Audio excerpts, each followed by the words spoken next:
Married to Medicine Season 11 Reunion. What we need to see. The doctors of the ATL have been busy during Season 11. Between meeting with the Vice President of the United States, arguing with one another, and partaking in another couple's trip, the Married to Medicine women have delivered. The group of professional ladies always have serious conversations, no matter how difficult the topic is. Now, as the reunion approaches, viewers have a few points that they would like addressed by the group. The women rarely shy away from any topic.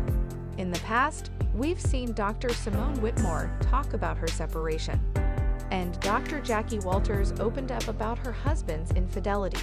So naturally, the Season 11 reunion will be on point.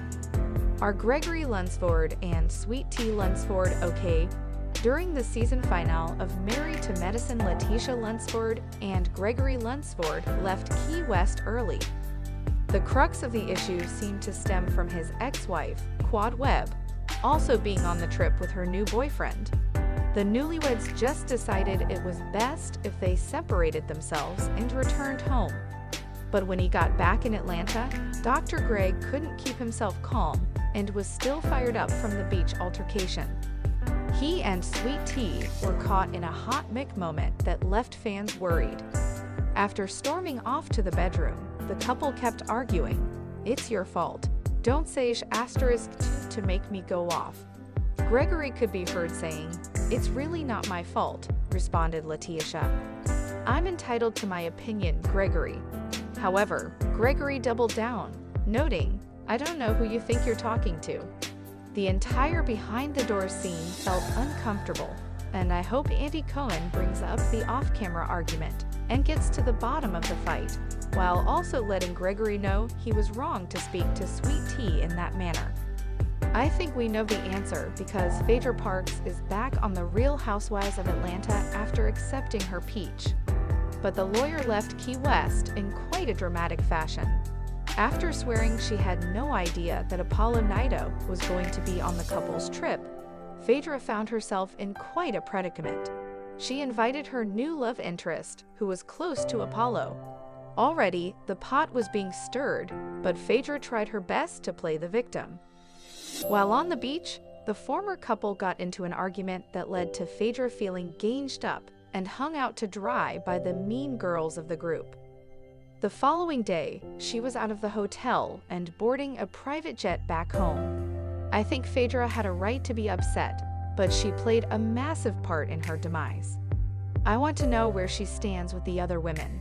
It was clear the Married to Medicine cast was not sad to see her go, especially after they called her secretive.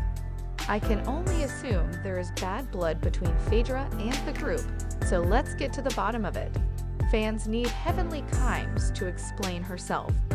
Heavenly Kimes is always getting herself into some sort of trouble thanks to her big mouth. Season 11 showed her annoying almost every cast member with her YouTube vlog. And after the season finale was no different. During episode 12, viewers watched as Dr. G and King got into a sand squabble. During her YouTube recap, Dr. Heavenly noted that King was justified in his lunge. However, she ended up sticking her foot in it when she made a derogatory comment about gay men. She told listeners, "If you have a conversation with somebody and it goes to the left, most men, real men, not gay men, not *** men, the guys that are kinda soft, real men, straight men, are gonna feel like, if you tell my wife to shut the *** cup, I'm gonna have a problem with it." Naturally, there was immense backlash on social media. But I'm going to need Andy to bring up her constant bad behavior and inability to actually change her ways. The Married to Medicine is available to stream on Peacock.